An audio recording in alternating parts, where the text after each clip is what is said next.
Peuple révolutionnaire du Grand Sahel et d'Afrique, mon bonsoir à vous. J'espère que vous allez bien. En tout cas, moi, de mon côté, je me porte à merveille. Je me porte à merveille grâce à vous. Parce que grâce à vous, j'ai compris quelque chose. J'ai compris que nous allons nous en sortir. Pourquoi nous allons nous en sortir? Nous allons nous en sortir parce que nous avons un peuple déterminé et conscient de la nécessité de se battre pour sa survie. C'est ce qui nous a manqué depuis longtemps. Depuis très longtemps, les gens ont été fomentés. Les gens ont été endoctrinés, de telle sorte à croire que notre bonheur va venir d'ailleurs et que nous-mêmes, nous sommes incapables de bâtir, de rêver, de prospérer. Et les gens ont créé des conditions tout autour pour qu'on ne puisse pas avancer. Et ce sont ces mêmes personnes qui, aujourd'hui, utilisent des méthodes qu'elles ont utilisées en 1987 pour freiner notre marche, dans le but aujourd'hui encore de répéter la même chose. Mais les époques ne sont pas pareilles. Et les populations qui vivent sur nos terres actuellement ne sont pas les populations de 1987. Cette génération est une autre génération. Une génération qui a compris. Une génération qui est allée dans les mêmes écoles que les petits Français. Qui est même sortie meilleure dans la plupart des cas que les petits Français. Donc du coup, la différence se trouve à ce niveau.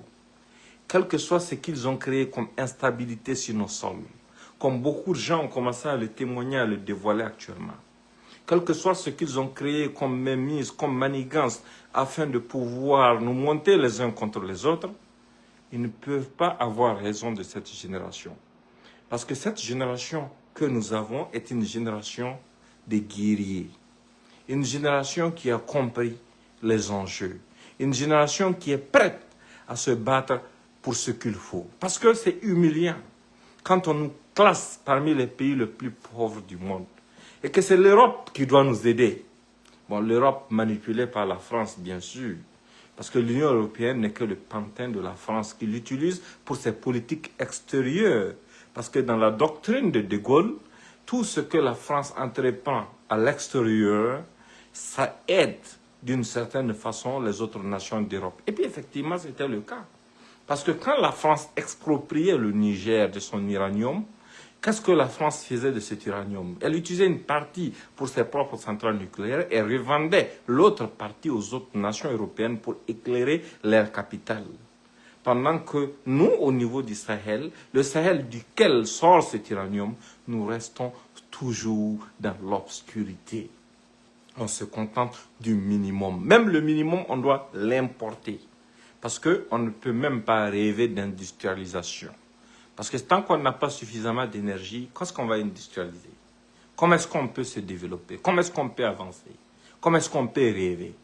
Et ça a été perpétué de cette façon par la faute de gens qui pensent que vendre son peuple pour avoir des ressources, pour aller acheter des maisons en Europe, c'était ça une belle vie, c'était ça un avenir, c'était ça l'avenir.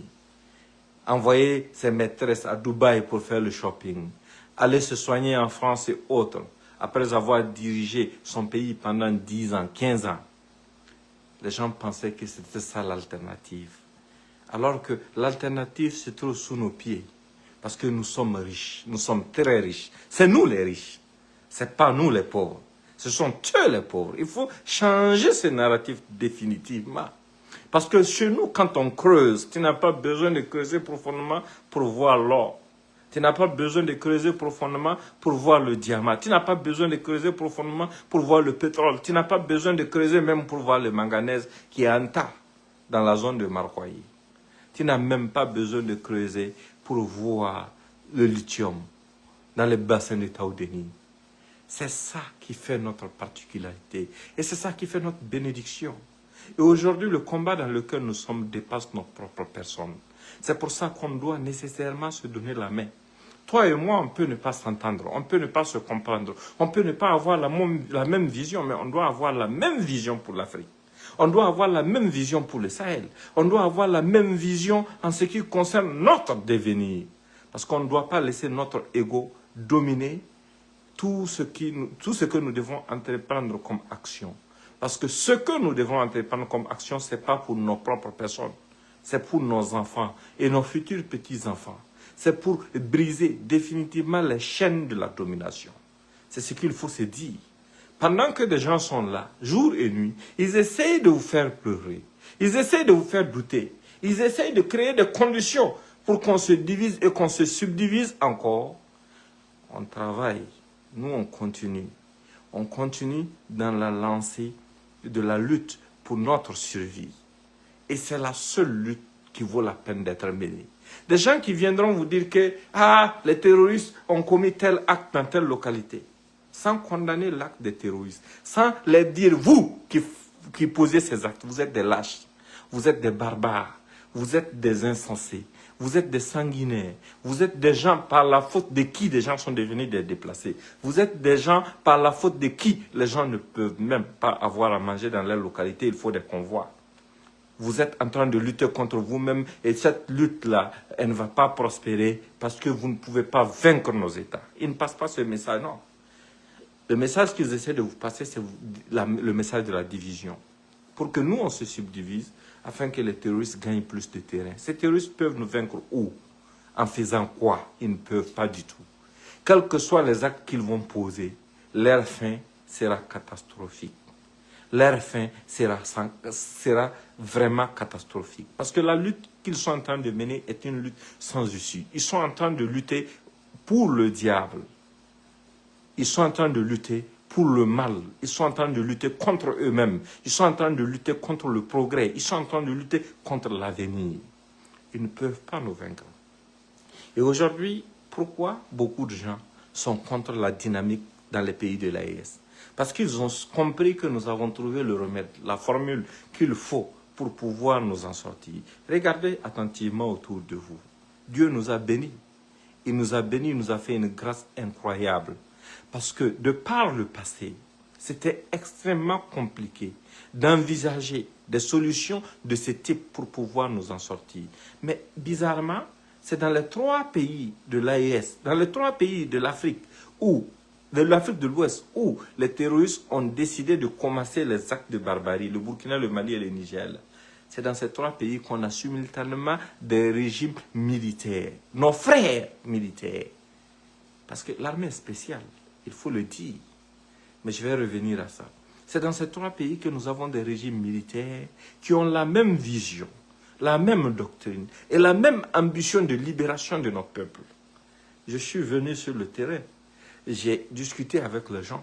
J'ai compris des choses que je n'avais même pas compris quand j'étais loin. La détermination, elle est là. Et là, il n'y a pas de faille que l'ennemi peut exploiter. J'ai discuté avec un officier qui me disait que, mon frère, allez-y dormir tranquillement. Ceux qui aboient jour et nuit pour dire que c'est la fin de tel régime, c'est la fin de tel régime, le jour qu'ils vont avoir des gens qui auront le courage d'essayer, il dit bien d'essayer de s'en prendre à l'un de ces pouvoirs dans l'AES. C'est ce jour qu'ils vont comprendre que cette marche-là, c'est la marche de nos armées. Ce n'est pas la marche d'un homme, c'est la marche de nos armées pour la libération de nos peuples.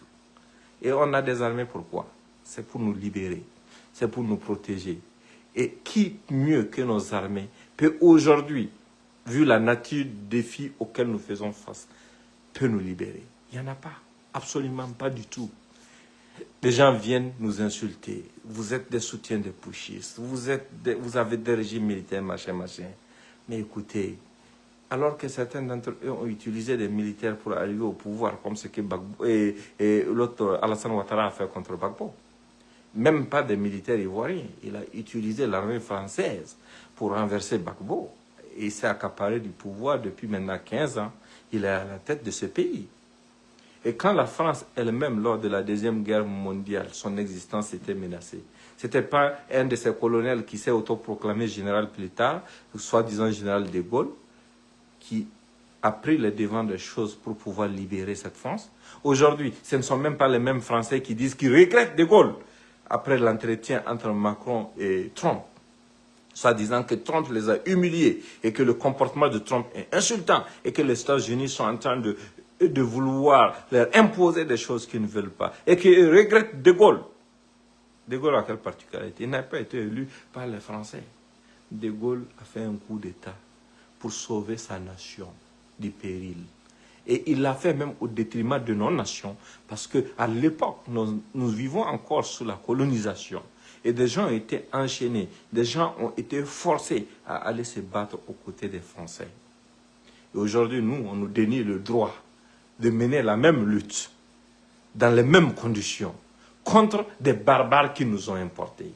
Et ce qui m'a fait rire, c'est quand Macron est sorti pour dire que non, la guerre en Ukraine fait 1000 morts et blessés par jour.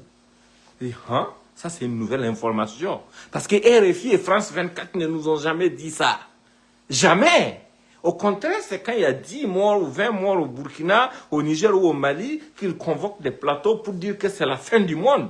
C'est une catastrophe. C'est incroyable. Les États sont faibles. On n'arrive pas à avancer. Est-ce que vous pouvez imaginer que pendant qu'ils étaient en train de faire cette propagande, eux-mêmes, ils reviennent après nous dire qu'en Ukraine, il y a plus de 1000 morts et blessés par jour. Ça a duré combien de temps? Ça veut dire qu'il y a eu plus d'1 million de morts. Alors que la guerre dans l'ensemble de nos pays là n'a pas pris 1 million de vies. Et ça ne prendra pas 1 million de vies. Parce que nous avons vu la supercherie. Nous avons vu les enjeux. Nous avons compris toute la manipulation. Et nous avons vu toute la fourberie. Ça ne va pas marcher. On va se dresser comme un seul homme pour mener cette bataille pour notre liberté, pour notre survie. Et ce sont eux qui pondent des organisations parallèles, financées avec de l'argent obscur, afin de freiner l'élan de nos forces de défense et de sécurité. Ce sont eux qui accusent nos forces de défense et de sécurité, nos VDP, de toutes sortes de barbaries. Et ce sont eux qui ferment les yeux quand l'Ukraine de force enchaîne les gens pour les envoyer au front. Et ce sont eux qui, quand des gens chez nous, des bandits financés par la France, c'est là pour essayer de se poser un obstacle à notre lutte, quand on les envoie au front pour qu'ils voient la réalité des choses, ce sont eux qui disent que non, on est en train d'enlever des gens. On est en train d'enlever les gens. Et ceux qui sont morts et enterrés dans cette lutte, dans cette cause, pour notre survie, pour la survie des futures générations, pour la survie de nos nations. Nous sommes des sous-hommes. Sommes-nous des sous-hommes? On ne mérite pas de vivre, on ne mérite pas de se battre, on ne mérite pas de faire ce qu'il faut faire pour pouvoir nous en sortir. Non, on le fera. On le fera sans aucune concession. Et je vous avais promis aussi de faire un retour sur mon voyage. Ça, je suis en train de le préparer. Je n'ai pas encore fini. Mais je suis toujours en train de le préparer. Mais en attendant, rien d'eux. Parce que ce sont ces gens qui vous ont toujours dit que c'est derrière les écrans que nous sommes en train de vous pousser à aller vous sacrifier pendant que nous sommes dans notre confort. Nous sommes sortis de ce confort. Nous sommes allés sur le terrain. Et nous étions même prêts à rester autant qu'il le fallait. Nous avons fait 1 mois sur le terrain. Ils ne l'ont su que le jour que nous avons voulu qu'ils sachent que nous étions là. Ils ne pouvaient pas le savoir, ça montre combien ils sont sous-informés. Et quand ils ont su ça, après ils ont voulu prédire la suite de mes déplacements. Comment ils vont le savoir? Ça montre notre armée républicaine, les gens autour, qu'ils étaient là, qu'ils étaient conscients de ma présence. Personne n'a fait fuiter ça. Personne ne leur a donné une quelconque information sur mes trajets. Ça montre beaucoup de choses. Là où je viens, dans un endroit là où il y a 1000 hommes, et de ces 1000 hommes-là, personne n'a fait fuiter l'information de ma présence. Ça veut dire ce que ça veut dire. Ça veut dire que notre armée a compris, nos armées ont compris, notre peuple a compris, et nous sommes sur le chemin de la victoire finale. Et on va réussir. On va réussir. Et quand nous sommes arrivés sur le terrain, ils ont trouvé un autre argument. Dire qu'il a fui les États-Unis parce qu'Ado était en train de préparer. Ado, je vous l'ai dit, il est trop petit. Moi, je ne calcule même pas Ado parmi les gens. Il est insignifiant. Il ne peut absolument pas créer quelque chose. Ils ont dit, Meghan ne pourra plus repartir aux États-Unis. Je suis revenu aux États-Unis. Maintenant, ils sont au labo, en train de réfléchir à quoi utiliser encore pour vous endoctriner. Si tout ça, ça ne vous a pas servi de leçon pour comprendre que ce sont des manipulateurs, qui ne comprennent rien, qui ne veulent aucun bien pour nos nations. Ce sont des gens qui œuvrent jour et nuit à la recherche d'une faille pour nous diviser et nous subdiviser afin de pouvoir s'engouffrer dedans pour faire éclater notre cohésion qui va nous mener vers la paix.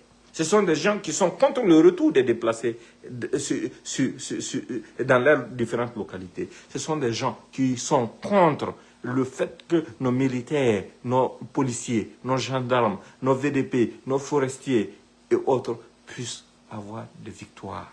Ce sont des gens qui sont contre les veuves et les orphelins de ceux qui se battent pour nos nations, qui se battent pour notre survie, qui se battent pour notre devenir. Ils sont contre tout ce qui peut nous unir et ils sont pour tout ce qui peut nous diviser. Ce sont des manipulateurs que vous ne devrez jamais écouter. Absolument jamais. Parce que s'ils sont assez garçons et qu'ils aiment le pays, ils ne doivent pas vous pousser, vous, qui êtes sur le terrain, à vous lever les uns contre les autres, à vous rentrer dedans. Non, ils doivent aller aussi sur le front, sur le terrain, pour vous dire non, on n'est pas d'accord avec la gouvernance, venez, on va faire ci. Mais ils ne peuvent pas s'asseoir dans leur confort. Ce sont des lâches, des fuyards. Dans leur confort, loin du terrain, loin de la réalité, ils ne savent même pas ce que les gens mangent au front. Nous, on sait ce que les gens mangent au front parce que nous, on est allé au front. On est allé voir ce que les gens mangent. On a mangé ça avec eux.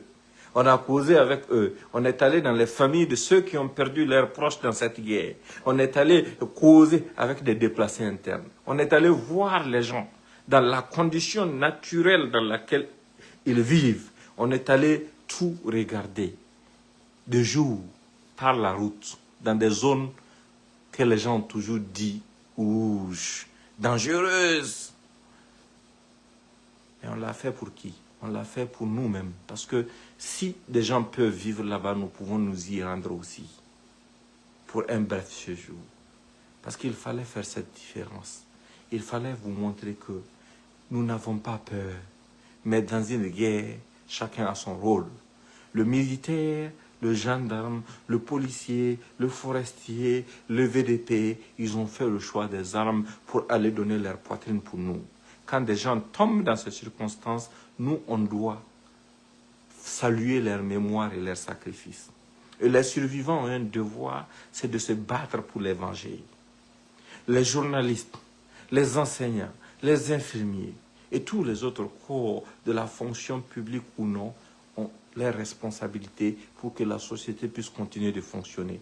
Les chauffeurs, ils le montrent déjà. Les opérateurs économiques et autres, ils participent tous à leur façon au fonctionnement continu de nos nations, malgré la menace, malgré tout ce qu'il y a comme situation. C'est ça. Et nous, à notre niveau sur les réseaux sociaux, nous avons notre responsabilité qui consiste à parler en faveur de nos hommes, en faveur de nos nations, saluer leur bravoure, reconnaître leurs sacrifices, dire aux familles, vos proches qui sont au front, ce sont des héros. La lutte qu'ils acceptent mener, ce n'est pas n'importe qui peut la faire. Dire aux familles de ceux qui ont perdu leurs proches, vos proches ne sont pas tombés pour rien. Ils sont tombés pour que nous continuions d'exister, pour que nous puissions continuer de parler. C'est très important. C'est très, très, très important à comprendre.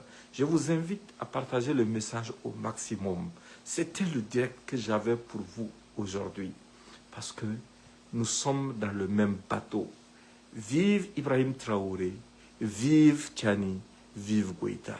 Cette transition, pas cette transition, ces pouvoirs, ces régimes au cœur du Sahel sont l'émanation de notre peuple. Et vous devrez maintenir la veille citoyenne 24 heures sur 24 pour que quiconque se croira à ces garçons pour essayer de freiner cet élan puisse comprendre que devant lui, il fera face à un peuple déterminé à ne plus jamais être esclave. Parce que quiconque entreprendra quelque chose contre l'un de ses pouvoirs au cœur du Sahel, il le fera exclusivement au bénéfice de l'esclavagisme français de qui nous nous sommes libérés, qui pleurniche à cause du fait que nous avons brisé les chaînes de l'esclavage et de la domination. On ne doit pas laisser quelque chose nous diviser.